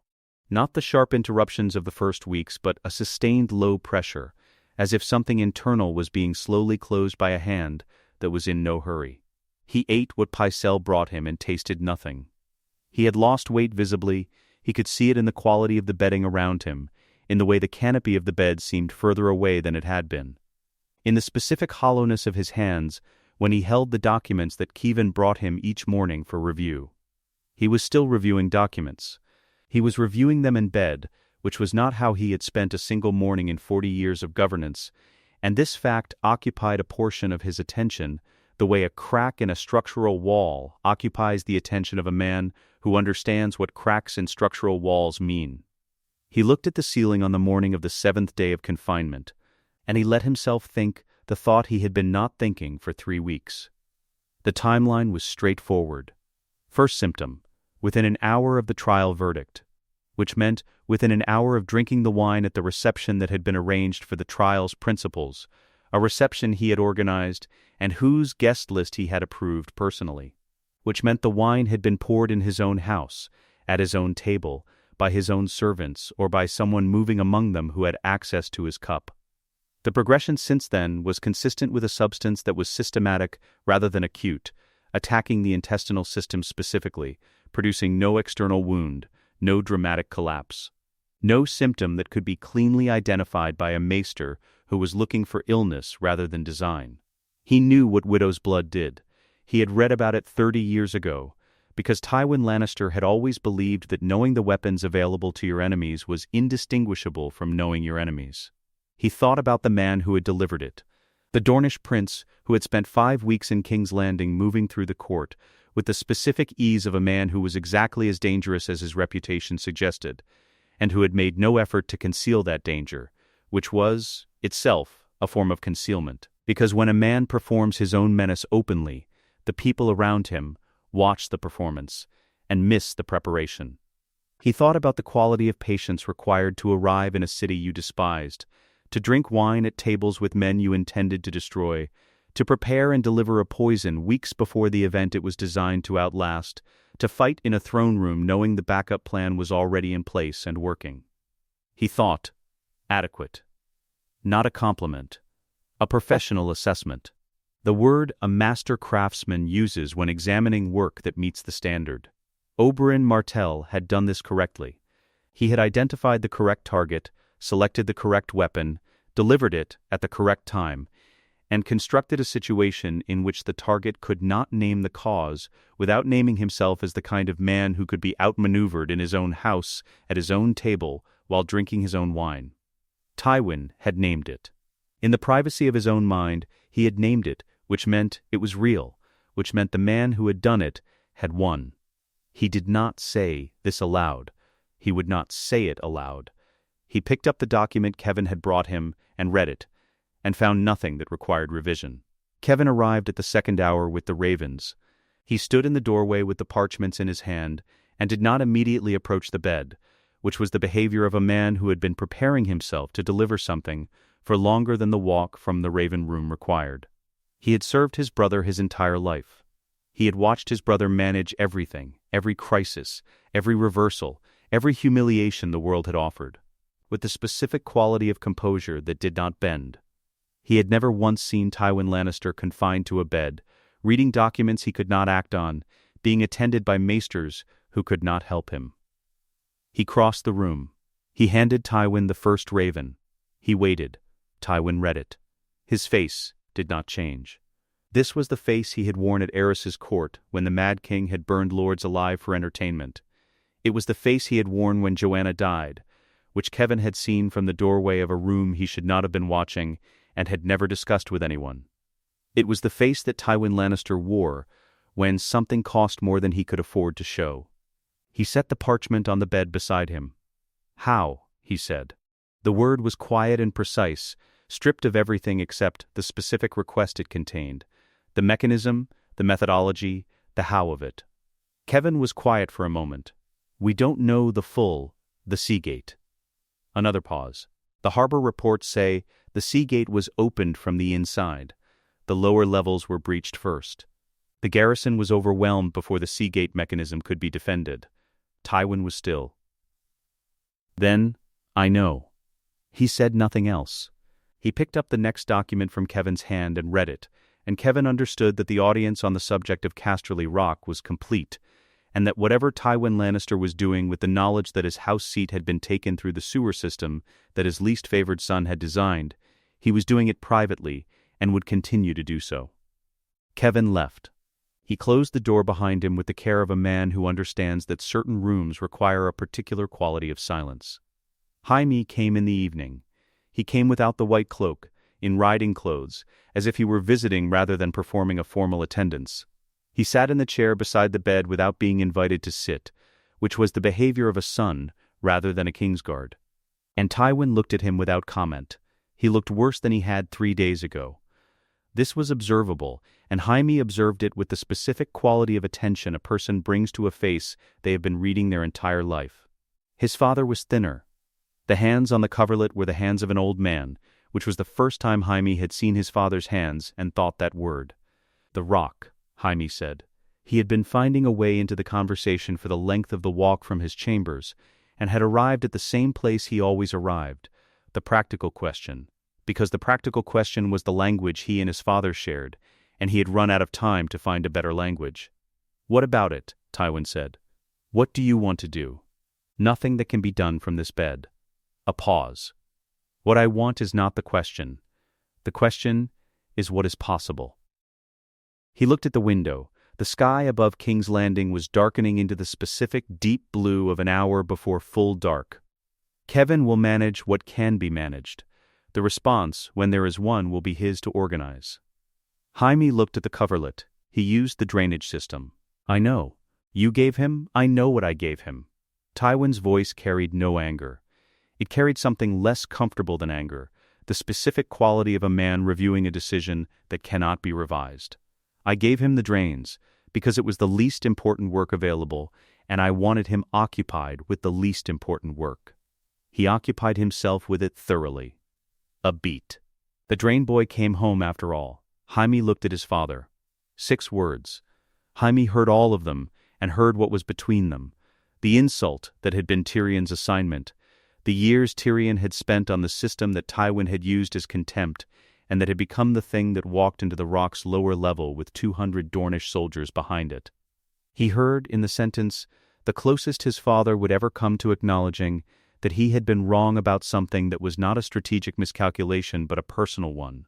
Not wrong about policy, but wrong about a person, specifically about which of his sons had a Lannister's capacity for turning what he was given into something larger than intended. He could not tell if it was admiration or grief. He suspected his father could not either. He took his father's hand with his left hand, the real one, the one that still understood what it was holding. The golden prosthetic rested unused at his side, cold and decorative and useless for this particular thing. He looked at the window with his father, at the same darkening sky, and he cried quietly and without announcement, the way men cry when they have agreed with themselves that they will not cry, and the agreement breaks. He was not certain what he was crying for. His father, who had never loved him correctly and had done it consistently for 34 years. His brother, who had taken a castle through a drain and was living in Dorne among people who called him a lord. The version of the family that had never existed and would not exist now. All of these things at once, pressed together into a feeling that had no clean name. Tywin's hand did not grip back. But it did not pull away. They sat there until the room was dark. Tywin looked at the window. He could not see Lannisport from here. The distance was too great. The city was between them. But he knew what was flying over the harbor. He knew what flags were on the towers of the seat his family had held for 600 years. He lay there and thought about what he had built and what it had cost and what it had come to, and he watched the sky complete its darkening. And then there was nothing left to watch. He died at the 2nd hour of the night. Not screaming. Not with the dramatic finality of a man whose life had been dramatic. No last words, no final reckoning, no confrontation with the gods he had never paid much attention to. The life simply went out of him, which was the manner of dying he had not been given in the original story, where a crossbow bolt on a privy had given him a death that matched the indignity of what he had done. That death would have been appropriate. This one was quiet. Oberyn had designed it that way. The dignity of a bed instead of a privy. The quietness of running out of time instead of being interrupted by it. It was, in its own way, more devastating than the alternative. Because Tywin Lannister died in a manner that could be mourned, rather than mocked, and dying in a manner that could be mourned meant that the damage he had done would be mourned alongside him, would be confused with him, would require years of careful work to separate from the legitimate grief of his children and the legitimate history of his house. Oberyn had denied him the clean shame of an ignominious exit. What remained was more complicated, and therefore harder to move past. In the anteroom, Cersei had been at the window for an hour. She had been waiting for this. She had known it was coming, had known it more certainly with each day's deterioration, had watched Pycelle's face leaving the chamber each morning, and read in it the specific quality of a maester who has stopped treating and begun attending. She was Tywin's daughter. She had learned to read the quality of silences. The silence from his chamber changed. She stood at the window and did not move for several minutes. She was not weeping. She was calculating, the way her father had taught her to calculate, though she had only ever learned to do it in the register of emotion rather than strategy. She was calculating what she was now, without him behind her, what weight would fall, what support would vanish. What decisions she had been deferring to his authority would now require her own. She was calculating, and she knew the numbers did not add up, and she stood at the window in the dark for several minutes before she went to see her father's body. In Sunspear, the Raven arrived at mid-morning. Oberyn read it at the table in the east colonnade where he took his morning meal. He read it once. He read it again. He set it down on the table beside his wine cup and looked at the words for a moment, the specific, plain statement of the fact that Tywin Lannister, Lord of Casterly Rock, Shield of Lannisport, Hand of the King, was dead. Outside, past the colonnade's arches, the children were in the fountain pools. He could hear them from here, their voices, the sound of water, the specific unorchestrated noise of children playing without supervision, which was the sound the water gardens had made every morning for as long as Oberyn could remember. He thought of Elia. Not the death. The morning in Sunspear. Her voice sang his name. He picked up his cup. He drank. That was all. The world, at the end of it, looked like this. Cersei Lannister held King's Landing in the way a person holds a cup that is cracked carefully with both hands, not moving quickly, aware that the wrong pressure in the wrong place ended the arrangement permanently. The throne was Tommen's in name. It was hers in practice. But the practice had always depended on three things that were no longer available: her father's strategy behind her, the field army's strength in front of her, and the Casterly Rock treasury's gold beneath both of them. The army was pinned at a mountain pass 600 miles south, bleeding men to terrain and heat and Dornish archers they couldn't see. The treasury was in Dornish hands. Her father was in the ground. What remained was the throne itself and the city around it, and cities had opinions. King's Landing had been forming one for 7 weeks, in the taverns and the dockside stalls and the merchant guild halls where the people who actually ran the city's commerce gathered to calculate what came next.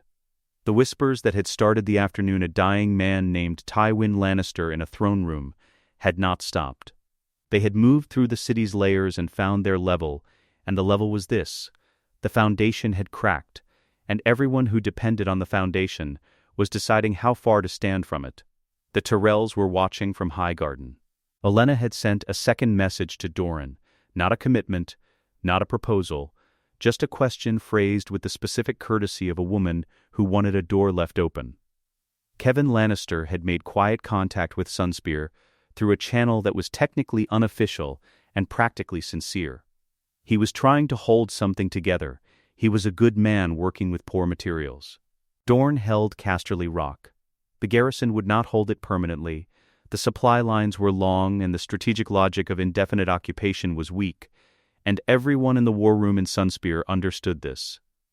The point had never been to hold the rock. The point had been to demonstrate that it could be taken, that the walls Tywin Lannister had spent 60 years making synonymous with Lannister permanence were walls that a sewer system and a man who understood it could walk through. That had been demonstrated. The rock would be used as a negotiating instrument, and the negotiating would begin when Cersei was ready to negotiate. And Cersei would be ready when she finished the part where she was not ready. Somewhere east of the Narrow Sea, a ship was 3 days from Meereen. The council met in the mornings, in the cool of the east colonnade, before the full heat of the Dornish day arrived. Myrcella sat at the head of the table, which she did without the performance of authority. She sat there because it was her chair and she was getting used to what that meant, which was a daily process rather than an accomplished fact. She was 13 years old. She asked questions. On the morning of the third week, the question was about Lannisport. "What are the people of Lannisport eating?" she said, looking at the garrison report that Tyrion had placed in front of her. The room was quiet for a moment. The Dornish castellan who managed the Rock's occupation status, a careful man named Edric Vaith, looked at his hands and then at Tyrion. Tyrion was looking at Myrcella. "That is the correct question," he said. "It is the correct question because it is the first question, and most people in your position ask the last question first, which is, what does the garrison need? The garrison needs to eat. The garrison has supply lines from Dorne. Lannisport is a city of tens of thousands of people whose lord's seat has just been occupied by a foreign military force, and what they need is not something anyone in this room has discussed yet." He paused. "What would you like to do about it?" She thought about it. She did not rush the thinking, which was another thing Tyrion noted. "Open the granaries," she said. "The Casterly Rock granaries, the garrison doesn't need all of them. Distribute the surplus to the city markets at standard prices. Not free. If you give things away, people assume you took everything else. Standard prices, open access." Vaith looked at his notes. "That would require do it," Myrcella said. Then, "Please." The please was genuine, not political, which made it more effective than the political version would have been. Tyrion wrote something on the parchment in front of him. Not a note about the granaries. Vaith would handle the granaries. He wrote something else, something private, and looked at it for a moment, and did not show it to anyone.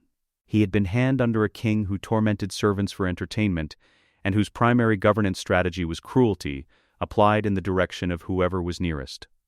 He had been hand under his father's shadow, managing problems his father created, building nothing that would survive the next storm. He was building something now. He could feel it under his hands the way a craftsman feels the grain of good wood, the specific quality of something that was going to be better than its materials. He crossed out what he had written and started again. He wrote, "She is going to be good at this." He folded the parchment and put it in his coat. It was not useful information. It was true, which was better. Oberyn sat alone by the largest fountain in the middle of the day, when the heat was at its full, and the gardens were quiet, and the children had retreated to the shaded colonnades for the midday rest. He was not planning anything. He had been planning something continuously for 24 years, and the specific quality of not planning, of sitting in the sun by a fountain with no document in his hand and no conversation to manage and no next move to calculate, was new enough that he was still learning how it felt.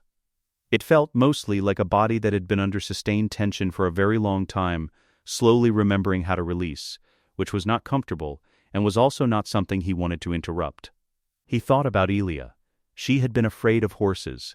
He had not thought about this in years, had thought about her death, about her children, about the specific faces of the men who had done it, but not about this particular fact that his sister, who had navigated the politics of the Targaryen court with the precision of a woman who had learned every room she entered, who had borne children for a prince and raised them in a city that was already half mad before it burned, had been quietly and completely afraid of horses her entire life, and had hidden this from everyone except him. He had been 9 years old when he found out. She was 12. They had been in the stable yard in Sunspear for a lesson both of them were supposed to take, and she had stood at the entrance and not gone in, and he had asked her why, and she had looked at him with the expression of someone deciding whether to tell the truth, which was the expression of someone who had already decided and was looking for confirmation that the audience could be trusted. "They're too big," she had said. "And they're always moving. Something that big shouldn't always be moving." He had been 9. He had laughed. She had let him laugh, because she was 12, and he was 9, and she understood that some things needed to be laughed at, or they became something larger and more serious than they deserved to be. Then she had squared her shoulders and walked into the stable yard and managed the lesson with the same composure she brought to everything, and he had never told anyone, and she had never thanked him for not telling anyone, because thanking him would have acknowledged that there was something to tell. He missed her with a completeness that had not diminished. He had expected somewhere, in the part of himself that believed in mechanics, that completing the mission would change the shape of the missing. That Gregor's death, Tywin's death, the Lannister house in pieces and a queen on the shores of Dorne, would alter the specific quality of the absence.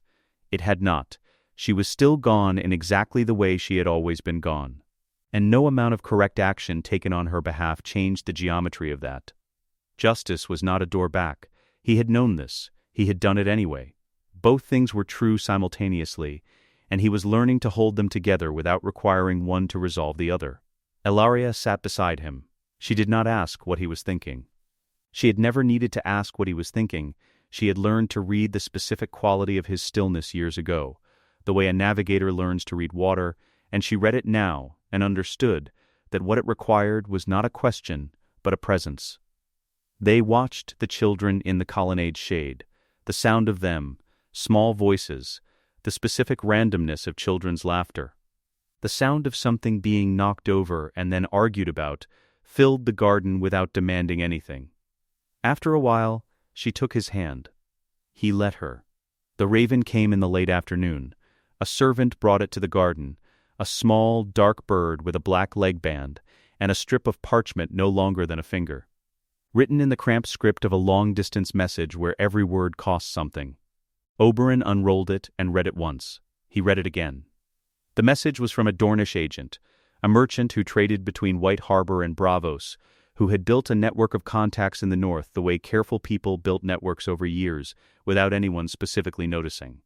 The message said that the Night's Watch had been sending ravens south for 3 months, that the ravens were landing in lords' rookeries and being ignored, that the content of the ravens described dead men walking beyond the wall, not one account, not a single ranger's fever dream, but consistent reports from multiple Night's Watch stations describing coordinated movement. Figures that arrows did not stop, cold that arrived before any natural season could explain it. The message said, "The wall is changing. They are not stories." Oberyn looked at the parchment for a long moment. Then he handed it to Ellaria without speaking. She read it. She looked at him. He stood. He crossed to the table at the garden's edge where his spear rested in the afternoon light. The ash wood shaft, the steel tip he kept clean and sharp, as a matter of habit that was also a matter of identity. He picked it up. He turned it in his hand. He examined the tip with the attention of a man who knows exactly what a weapon is capable of, and is calculating whether that capability was sufficient to the thing he was now thinking about. "Dragonglass," he said. To no one in particular. To the afternoon. He set the spear down. He called for the maester. When the man arrived, hurrying from the east wing with his chain rattling, Oberyn was already at the table with a map of the known world spread beneath his hands. "Dragonglass," Oberyn said again, this time as a question. "Where is it? How much of it exists? Whether it kills what I have just read it kills? Sit down. Tell me everything you know." The water gardens in the last light of the day. Myrcella walked in the orange grove with Tristan, who had returned from his voyage 3 days ago and who had said very little about what he had seen in Meereen, which meant he had seen something significant and was still determining how to hold it. She walked beside him without requiring him to speak, which was the thing she had learned in Dorne that she had not known how to do in King's Landing. She had learned to let things be present without immediately managing them. It was, she suspected, going to be the most useful thing she ever learned. Tyrion sat at the colonnade table with a cup of wine he was not drinking quickly and 3 books he was reading simultaneously, which was a habit that annoyed everyone around him and that he had no intention of adjusting. He had written a letter to Kevin Lannister that afternoon, unofficial, cautious, the first thread of what might eventually be a conversation. He had not sent it yet. He was thinking about whether the moment was right, which was itself evidence of growth. He had spent most of his life acting on insufficient patience, and he was attempting, at 27, to develop a different relationship with timing. The sand snakes trained in the yard, Obara with her whip, Nymeria with her blades. Tyene with the careful attention to technique that distinguished someone who understood what a weapon was for from someone who merely knew how to use one. Doran sat by his fountains in the cooling air with a letter from Kevin Lannister's man in his hand that he had already read 4 times and would read twice more before sleeping. Elia watched Oberyn from the colonnade with the expression of a woman who had watched this man for 15 years and had learned that watching him was an occupation rather than a habit. Oberyn stood at the garden's edge with his spear and the whetstone he kept in his coat, running the stone along the shaft's fittings with the rhythm of a man whose hands work automatically while his mind works elsewhere. He had spent 24 years looking backward, at Sunspear, at the stable yard, at a sister who was afraid of horses and never let it stop her, at a city burning, at a throne room where a dead man said a lord's name. He had done what he came to do. He had done it correctly. He was looking forward now. The world was not fixed. It was not safe. The Lannisters were broken, but the throne was still occupied by a child managed by a woman running out of options, and options running out had a way of producing desperation. And desperation had a way of producing events that no one had planned for. Something was moving in the north, moving in the slow, deliberate way of things that had been waiting for a very long time and had finally decided to stop waiting. And somewhere to the east, past the narrow sea, past the free cities, past the flat brown coast of Slaver's Bay, a queen was sitting with a letter in her hand and a dragon in the sky above her, reading words signed in the memory of a woman she had never met, deciding what they meant.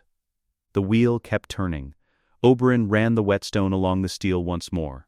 He looked at the horizon. He was ready. Let us know what you'd like to see next. The end.